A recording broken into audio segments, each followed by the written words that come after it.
Today, I wanted to take a minute to talk about the children's television show Paw Patrol.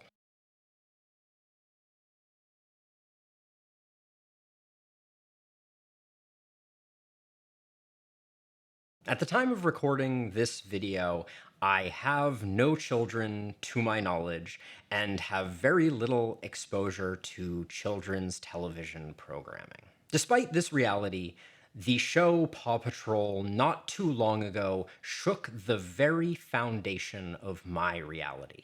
You see, my exposure to this show has been entirely secondhand. A friend of mine who has a kid will mention it in passing, perhaps observing how effectively it turns their hellion of a child into a docile potato, or rueing the fact that there is a new piece of co-branded merchandise that they have to find for their kid. I've never thought much about it, but it is fair to say that Paw Patrol has been rattling around in my brain for a handful of years at this point. And this is where our miraculous and bizarre brains come into the picture.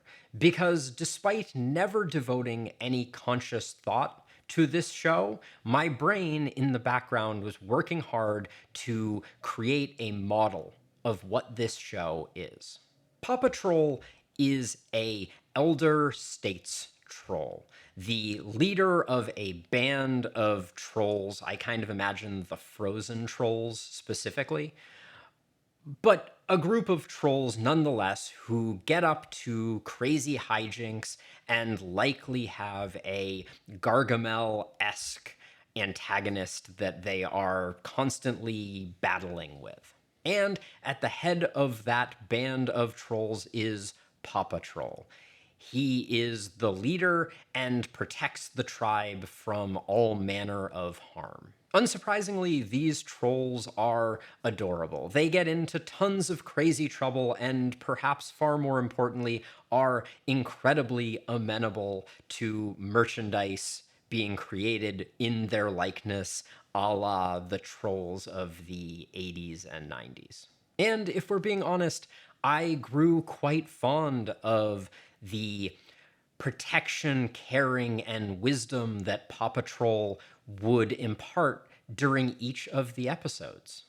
But some of you who have small children or are keyed into the cultural zeitgeist of children's programming probably know the sad, sad truth of the matter. There is no Papa Troll. And his caring, protection, and wisdom were, as much as he was, a complete and utter figment of my imagination. Paw Patrol is actually Paw Patrol, a group of 5 anthropomorphic dog rescuers who live in a city aptly named Adventure City. Each dog is an emergency rescuer and drives an emergency rescue vehicle that corresponds to their particular job title. And the show has been widely acclaimed for its capacity to encourage and demonstrate thoughtful problem solving in children. In doing some research about the actual Paw Patrol, one of the things that I found particularly interesting was the incredible churn of voice actors that the show has had over its 8 seasons. For example, Ryder, the leader of the Paw Patrol, has had 6 voice actors over the 8 seasons and upcoming movie. Over that same time span, all of the other main puppers of the Paw Patrol have had, on average, 3.5 different people voice them. And this is by no means a judgment or criticism. To be very clear, I know very little about cartoon voice acting and how common it is for voice actors to change mid-season or between seasons. I did take a minute to look up how many people have voiced Papa Smurf, and that, since the 80s, is 5 different individuals. And I must say that my heart goes out to all of the Smurf voice actors, Papa Smurf or Smurfette or whoever else, because I cannot imagine what it must be like to come in and read scripts where every word, every different part of speech is potentially substituted with Smurftastic or Smurfing or Smurf or I don't even remember all the permutations, but at some level that had to be a little bit soul crushing. But getting back to our brains and the now defunct Papa Troll, this particular experience reminded me of an observation that I have had many times in life and discussed at least one other time on this channel. And that is that the mind prefers a complete picture despite never having one. Starting with the second part first, we are not omniscient. What we perceive will always be a tiny fraction of the reality that we exist within. We talked about this at some length in the video where I talked about my discovery that there is a second floor office in the grocery store that I've been going to for the last 8 years. But what struck me there and strikes me here again is that even in the most knowable things, there is an incredible amount of mystery to be found. Take, for instance, a spoonful of peanut butter, something very mundane, and yet for that unique spoonful of peanut butter, the position and interaction and bonds of all of the atoms that make up that dollop of peanut butter are completely unknowable.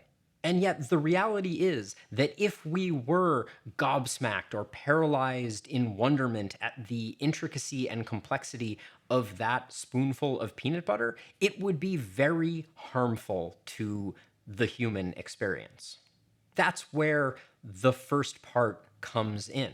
If our brains simply round up spoonful of peanut butter to a known, to something that is understood, then we can just lick the peanut butter off the spoon and go on our merry way.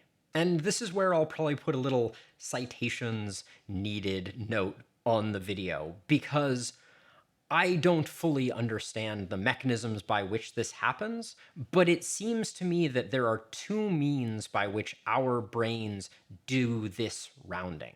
The first method, I think, is creating higher order constructs and generalizations. We collectively create a concept that defines the parameters of some group of things' thingness, and then use that to understand and communicate that thing to our own internal brains and also to other people's. Michael from Vsauce did a recent video titled "Do Chairs Exist?" that delved very deeply into some of the concepts surrounding this. And I won't do them justice here. I would encourage you to go watch that video.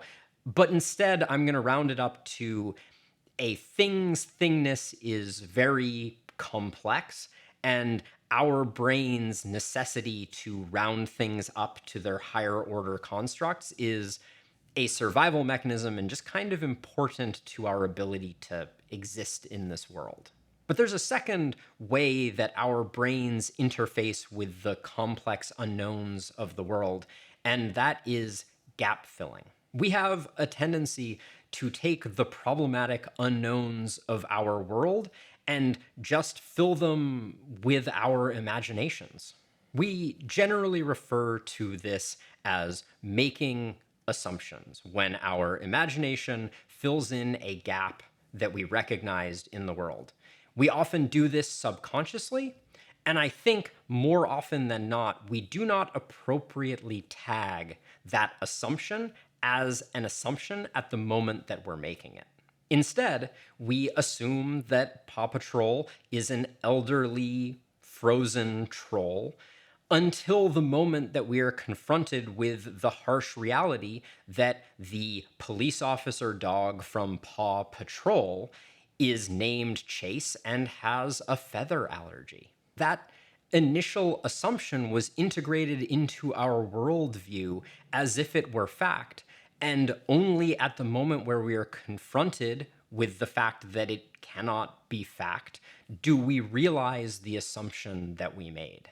And given the incredible complexity and unknowable, impenetrable nature of the universe that we exist in, this makes a lot of sense. It makes sense that evolution would select for good assumption makers.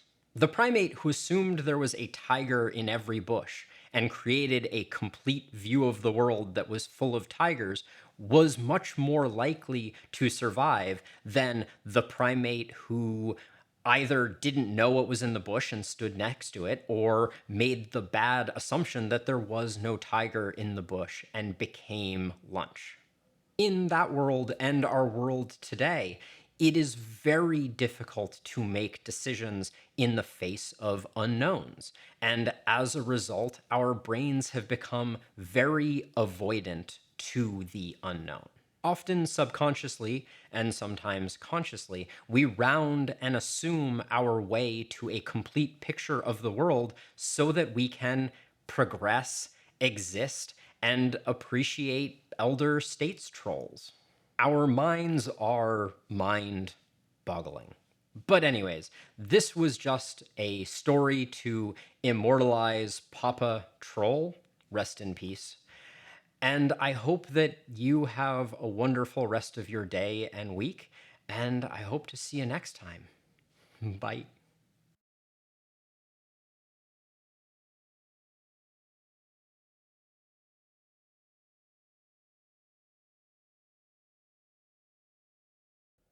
Not a potamus. Ponderous.